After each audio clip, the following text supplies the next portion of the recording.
ሰላም ውድና የተከበራችሁ የአርሴናል ፍሬር ተካዮቻችን በዛሬ ስፖርታዊ መረጃችን ከአርሴናል ጨዋታ ዝውውር ጉዳይ ጋር በተገናኘ የተሰሙ አጫጭር ስፖርታዊ መረጃዎችን በተመለከተ ጥቂት የተባሉ መረጃዎችን አጋራችኋለሁ።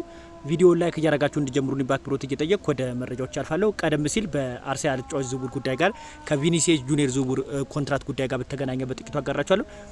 ቪኒሲየስ ጁኒየር በሪያል ማድሪድ ቤት ኮንትራት መፈረሙን የሚያመላክት መረጃዎች ወጥተዋልና ብዙ የአርሴናል ደጋፊዎች እርግጠኛ ሆኜ መናገር እችላለሁ በዚህ ዝውውር በጣም ተበሳጭተዋል። ነገር ግን ማንንም የአርሰናል ደጋፊ አርሰናል እንደዚህ አይነት ጥራት ያለውን ተጫዋች ያስፈርማል ብሎ ያሰበ አንድም የለም ነበርና አርሰናል ምን ያህል የክለቡን ጥራት ከፍ እንዳደረገ መመልከት እንችላለን። አሁን ላይ ባሉ ማርኬት ላይ አሉ በተባሉት ተጫዋቾች ላይ ስንመለከት በጣም አርሰናልን ይመጥናል ማለት በሌፍት ዊንግ ፍሮንት ነው አርሰናል አንድ ክፍተት ያለበትና ያንን ቦታ ይደፍንለታል ብለን የምንጠብቀው አንድም ተጫዋች የለም እና አሁን ላይ የኤቨርተኑን አሌማኒዲን ኒያዲየን ለማስፈረም አርሰናል ፍላጎት እንዳላቸው እየተዘገቡ ይገኛል ማለት ነው። ተጫዋቹ በጣም ቀጥተኛ ነው፣ ምርጥ ድሪብል ያደርጋልና እሱን እየተመለከቱ ይገኛል። ከገንዘብ አንጻር ስንመለከተው ከነባርኮላ ባነሰ ገንዘብ አርሰናል ተጫዋቹን ማግኘት ይችላል።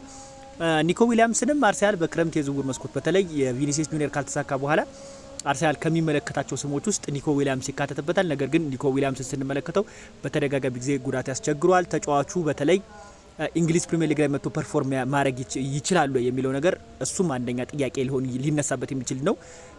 ቀጥተኛ የሆነ ኳሶች በመወከር ድሪብል እያደረጉ ወደ ጎል መግባት ላይ አሁንም ቢሆን እዚህ ተጫዋች ላይ ጥያቄ ይነሳበታልና ቪኒሲየስ ጁኒየር በጣም ጥራት ያለው ተጫዋች እንደሆነ ይታወቃል። ተጫዋቹን ለማስፈረም አርሰናል የሄደበትን መንገድ የክለቡን ደጋፊ እርግጠኛ ነኝ በጣም ያስደስታል። ተጫዋቹ አርሰናልን ተጠቅሞ ነው ኮንትራት ለማደስ የተጠቀመበት ደሞዝ እንዲከፍ እንዲልለት የተጠቀመበት መንገድ ምንም እንኳን ደጋፊዎችን ቢያበሳጭም ነገር ግን የአርሰናል የፋይናንስ መጠን ምን ያህል ከፍ እንዳለ ሊያሳየን የሚችል ዝውውር ነው ብለን መናገር እንችላለን። ጠቅለል ሳደርግላችሁ እንዳጠቃላይ ከአርሰናል ጨዋታ ዝውውር ጉዳይ ጋር በተያያዘ አርሰናል ይህን ተጫዋች ለማስፈረም ጥሩ ጥረትን አድርጓል። አሁን ላይ በገበያው ላይ የሚገኙ ተጫዋቾች ብራድሊ ባርኮላን በተመለከተ ከ150 ሚሊዮን ዩሮ በላይ ድረስ ፒኤስጂዎች እንደሚፈልጉት ነገር ግን 150 ሚሊዮን ዩሮ ይገባዋል የተጫዋቹ የሚለውን ነገር በደንብ ማጤን ይጠበቅብናል። አርሰናል ከፍተኛ ገንዘብ ለማውጣት ቪኒሲየስ ጁኒየር ላይ ሲነሳ ተጫዋቹ ምን ያህል የክለቡን ምን ያህል ጥራት ከፍ ያደርግለታል የሚለውን ነገር በደንብ ስለሚያ ነው። ባርኮላ ከማርቲኔሊ ምን የተሻለ ነገር አለ የሚለውን ነገር እንመልከት። ልጁ ድሪብል ያደርጋል፣ ወደፊት ለፊት በጣም ኳሶችን ይዞ ይመጣል። ነገር ግን ፋይናል ሰርድ ላይ የአወሳሰን በጣም ከባድ እኮ ችግር እንዳለ በተደጋጋሚ ጊዜ ተመልክተናል። ለምን ነው በፒኤስጂ ቤት ቤንች ሆነ ዋነኛ ምክንያት ክቫርትሸራ ስናየው በጣም ፋይናል ሰርድ ላይ ድሪብሊንጉን ብንል ፋይናል ሰርድ ላይ የሚጥላቸው ኳሶች በጣም አደገኛ ከመሆናቸው ጋር በተገናኘ ነው አይደለ እሱ ቋሚ ሆኖ ባርኮላ ቤንች ሆኖ። ስለዚህ በተደጋጋሚ ጊዜ ስንመለከተው ባርኮላ ለአርሰናል አፕግሬድ ነው ብሎ መናገር በፍጹም አይቻልም። ይሄን ያህል ገንዘብ ተጫዋቹ አይመጥነውም። ሲቀጥልም ደግሞ ተጫዋቹ መጥቶ አርሰናል ላይ ምንም አይነት ቫልዩ ያደርጋል ብዬ አልገምትም። አርሰናል እስከዛ ድረስ ለምንስ ያወጣል? 150 ሚሊዮን ዩሮ ማለት በጣም ከፍተኛ ገንዘብ ነው። ስለዚህ አማራጮች ቢያይ ለምሳሌ እንደ ቀደም ብዬ እንዳልኳቸው የኤቨርቶን ተጫዋች ቢያስፈርም ሌላም ተጫዋች የሚጨብርበት እድል ሊኖር ይችላል።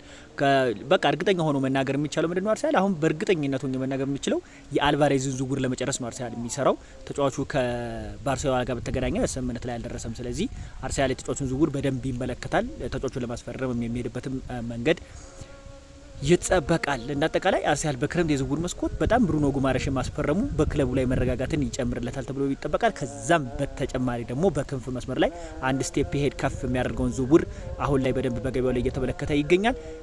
ከተጫዋቹ ዝውውር ጉዳይ ጋር በተያያዘ ናፖሊዎች ገብርኤል ጄሱስን ከአርሰናል ለማስፈረም ፍላጎት ማሳየታቸውንና ተጫዋቹን ለማስፈረም ከአርሰናል ጋር ንግግር እያደረጉ መሆናቸው ተዘግቧል። ይህ ተጫዋች ከአርሰናል መልቀቁ ለአርሰናል በጣም በብዙ ነገር ይጠቅመዋል። ለምሳሌ በሳምንታዊ ደሞዝ የሚከፈለው ሳምንታዊ ደሞዝ በጣም ከፍተኛ ከመሆኑ ጋር በተገናኘ ከክለቡ ቢለቅ አርሰናል ቢያንስ ከዚህ ተጫዋች የሚከፍለውን ደሞዝም ዝቅ ይልለታል።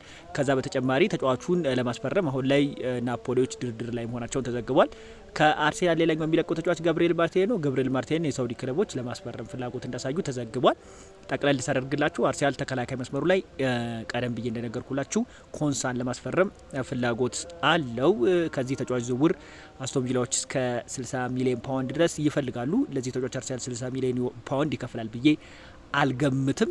ከዛ በዘለለ ግን ምክንያቱም የዊሊያም ሳሊባ ተተኪ አርሰናል ያስፈልጋቸዋል። እንደነ ሁሊያን አልቫሬዝ ያሉ ተጫዋቾች ግን አርሰናል በቀጣይ ሪል ታርጌት አድርጎ የሚንቀሳቀስባቸው ተጫዋች እንደሚሆን ይጠበቃል። ምክንያቱም የተያዘው በጀትን ሊመጥን የሚችል ተጫዋች ሁሊያን አልቫሬዝ ነው ብዬ እገምታለሁ።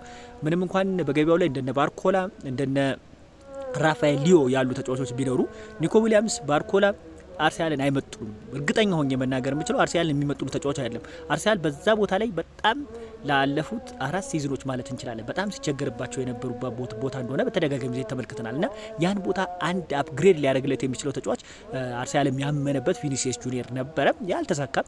አሁን አማራጮችን ማየት ደግሞ ግድ ይላል። በቀላል ገንዘብ የኤቨርተን ተጫዋች አርሰናል የሚሄድበት የሚያስፈርርበት መንገድ አለ። ከዛ በተጨማሪ ግን የመጨረሻ የሁሊያን አልቫሬዝ ዝውውር በደንብ አርሰናል ጠበቅ አድርጎ ሄዶ ለመጨረሻ የሚሄድበት ዝውውር ይጠበቃል ተብሎ ይጠበቃል። የዛሬ አጫጭር ስፖርታዊ መረጃችን አርሰናል በተመለከተ ይመስላል። በሌላ ቪዲዮ እስክንገናኝ መልካም ጊዜ።